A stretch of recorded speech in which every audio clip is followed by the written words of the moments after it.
మాజీ ముఖ్యమంత్రి వైసీపీ అధినేత వైఎస్ జగన్మోహన్ రెడ్డి గారి భద్రత విషయంలో ఆంధ్రప్రదేశ్ ప్రభుత్వ నిర్లక్ష్యం మీద వరుసపెట్టి వైఎస్ఆర్ కాంగ్రెస్ పార్టీ ఆందోళన వెలిబుచ్చుతూనే ఉంది.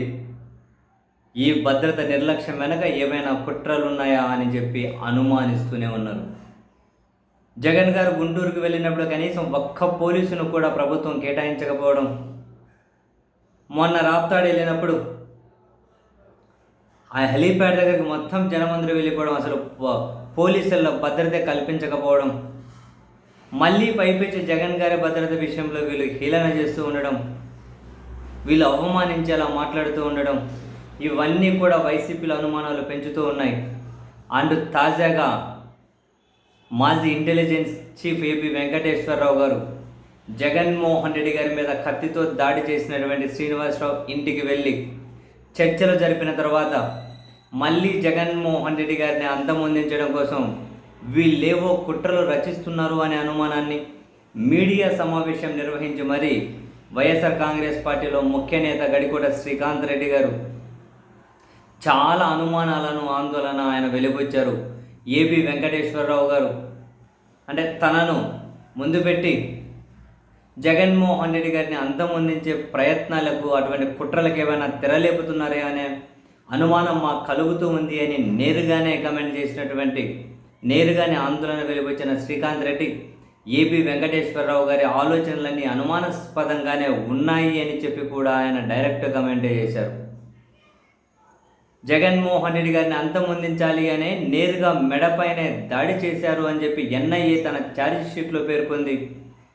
అటువంటి శ్రీనివాసరావు ఇంటికి ఏపీ వెంకటేశ్వరరావు వెళ్ళి ఏం కుట్రలు రచిస్తున్నారు, జగన్మోహన్ రెడ్డి గారి మీద నిత్యం వాళ్ళు వెలిబుస్తున్నటువంటి, వాళ్ళు కక్కుతున్నటువంటి విషయం, జగన్ గారి భద్రత విషయంలో ప్రభుత్వం అలసత్వం, ఇవన్నీ మా అనుమానాలను పెంచుతూ ఉన్నాయి. జగన్ గారి అడ్డు తొలగించడం కోసం ఏవో కుట్రలు రచిస్తూ ఉన్నారు. ఏపీ వెంకటేశ్వరరావు గారి మీద మాకు అనుమానం ఉంది అని చెప్పి నేరుగానే కమెంట్ చేశారు.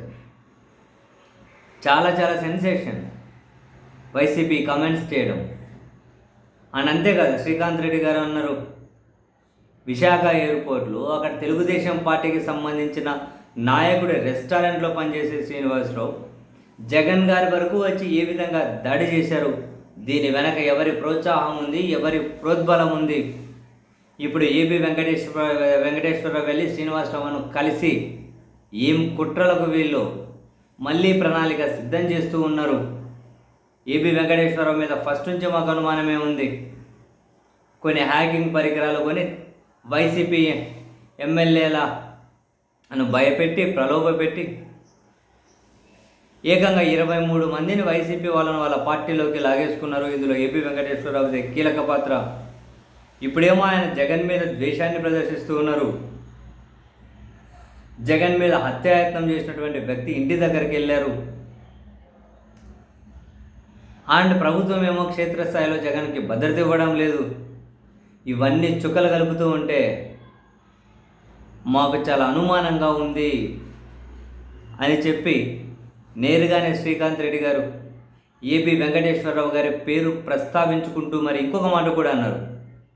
ఇంతకుముందు విశాఖపట్నంలో మిస్ అయిన అవకాశాన్ని ఈసారి మళ్ళీ పకడ్బందీగా అమలు చేయాలి అని చెప్పి ఏమైనా ప్రణాళికలు రచించుకుంటున్నారా, ఆ విధమైన కుట్రలకు ఏమైనా మీరు తెరలేపుతున్నారా అని చెప్పి ఇంతకుముందు విశాఖపట్నంలో జగన్మోహన్ రెడ్డి గారి మీద వీళ్ళు రచించుకున్న ప్రణాళిక దెబ్బతినిందట.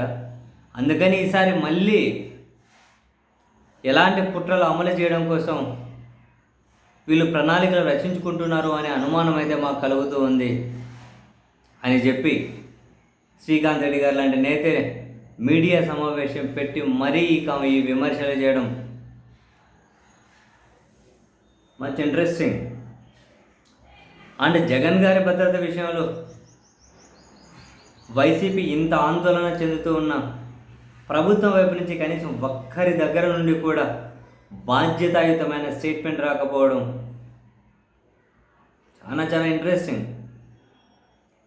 ప్రతిదీ కూడా రాజకీయాలకు ముడిపెట్టి ప్రభుత్వాలు, పాలకులు మాట్లాడుతూ ఉండడం, వాళ్ళ ప్రవర్తన కూడా అలాగే ఉండడం ఏమాత్రం ఆమోదయోగ్యం కాదబ్బా ప్రజాస్వామ్యంలో మాత్రం.